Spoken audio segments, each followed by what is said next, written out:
മണിപ്പൂരിൽ നടന്ന അക്രമങ്ങളും അനുബന്ധ സംഭവ വികാസങ്ങളും ഇന്ത്യക്ക് പുറത്തു പോലും ചർച്ച ചെയ്യപ്പെട്ടിട്ടും പ്രധാനമന്ത്രി നരേന്ദ്രമോദി ഒരു വർഷം കഴിഞ്ഞും ആ സംസ്ഥാനത്തേക്ക് തിരിഞ്ഞു നോക്കിയില്ലെന്നും പ്രത്യേകം തയ്യാറാക്കിയ വിമാനത്തിൽ കേരളത്തിലെത്തി ഒരു സിനിമാ നടന്റെ മകളുടെ വിവാഹത്തിൽ പങ്കെടുക്കാൻ സമയം കണ്ടെത്തിയത് നാം കണ്ടതാണെന്നും ജോൺ ബ്രിട്ടാസ് MP അഭിപ്രായപ്പെട്ടു. CPM കാസർഗോഡ് ജില്ലാ സമ്മേളനത്തിന്റെ ഭാഗമായി ഇന്ത്യൻ ഭരണഘടന നമ്മൾ ഇന്ത്യയിലെ ജനങ്ങൾ എന്ന വിഷയത്തിൽ കാലിക്കടവിൽ നടന്ന സെമിനാർ ഉദ്ഘാടനം ചെയ്യുകയായിരുന്നു അദ്ദേഹം.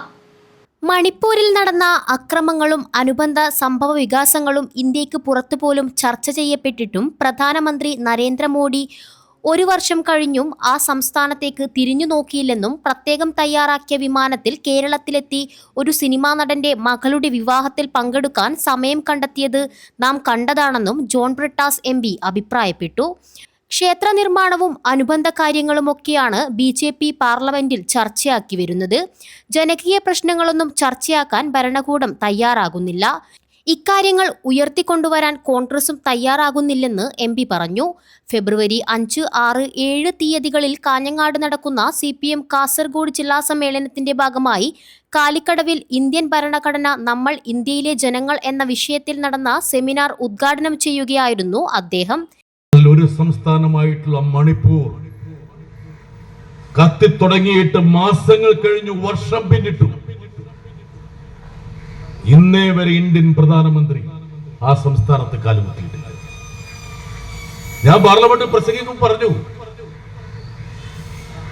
ഇന്ത്യൻ പ്രധാനമന്ത്രിക്ക് ഒരു നടന്റെ മകളുടെ വിവാഹത്തിൽ സംബന്ധിക്കാൻ പ്രത്യേക വിമാനത്തിൽ കൊച്ചിയിൽ വന്ന് അവിടുന്ന് ഹെലികോപ്റ്ററിൽ തൃശ്ശൂർ വന്ന്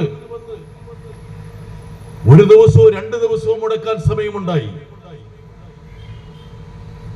ഇന്ത്യയുടെ അതിർത്തിയിലുള്ള ഒരു സംസ്ഥാനം എങ്ങനെ കത്തിക്കൊണ്ടിരിക്കുമ്പോൾ ആ ഭാഗത്തേക്ക് പോകാൻ എന്തുകൊണ്ട് അദ്ദേഹത്തിന് മനസ്സ് വന്നില്ല?